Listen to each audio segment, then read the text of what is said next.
सबु उजाड़ी देला हाथी गोठछड़ा हाथी एबे पहाड़ अंचल छाड़ी समुद्र कूलिया अंचल बुलुछि। बालेश्वर परीक्षी कसाफल अंचल गत 15 दिन अधिक हेलानी उत्पात करुछि हाथीटी।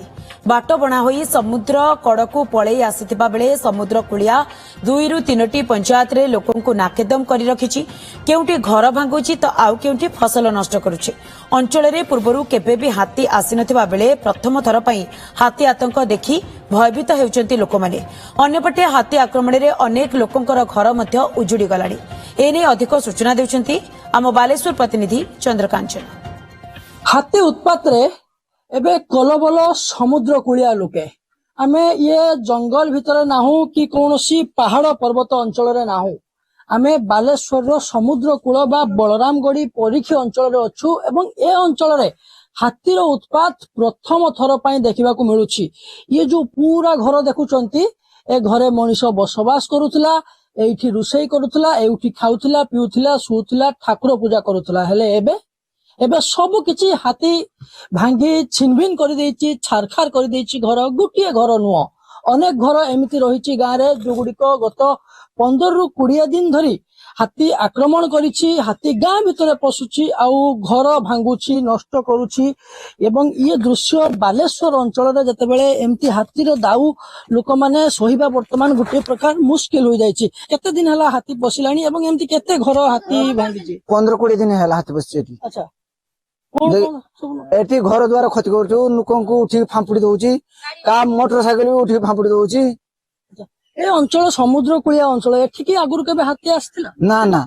अच्छा आज माने 20-25 दिन आछी। अच्छा ये हाथी प्रकृत रे ताकू घोड़ावा पई चेष्टा करा दउची। कोन कोन क्षति कलानी? ए तो फॉरेस्टर आसु दिन आसुनी राती होबा आसु 5टा समय आसु तार हाथी आम कहबा कथा हाथी एठरू घोड़ी नहीं की आप तो हल्दी बदा रास्ता छाड़ी देने चली जीवो। से फॉरेस्टर माने आमे जाउछ किछि फॉरेस्टर एठी सेठी रहउची गाडर किछि सुउची आउ हाथी पाखर किछि रहउची। हाथी खंड बाटर फॉरेस्टर खंड बाटर ये माउसी केमती कोन वर्तमान खिया पिया घरे होउची? कारण देखुछु हाथी पूरा आज्ञा खाई बानो कि रांधी बानो खाई पानो दिके कोन कोन क्षति करची हाथी? धान चावल तो किछि नहीं खाई मु किमि जानी मो कटिया छड़ा खाए किमि आमे खाइम कोन कोन सब नष्ट करिची आपण? धान चावल सब हांडी मांडी तो किछि नहीं अटा गम सब। अच्छा आउ कोन कोन सब भांगी की घरे सब नष्ट कर देची सब जिंस? अच्छा ये जो हांडी ये कोन हाथी? चावल अच्छा एथिरे चावल थिला याकू भी नष्ट कर दे? एटा को नष्ट कर देछि। आ किस अछि खाइ मु रहउचंती एबे केमिति? ये तो घर आमे देखुछु पूरा भंगा घर। ए जण घर रहउछ जाई के कोन करी? अच्छा ये हाथी कोन घोड़ा जाउनी?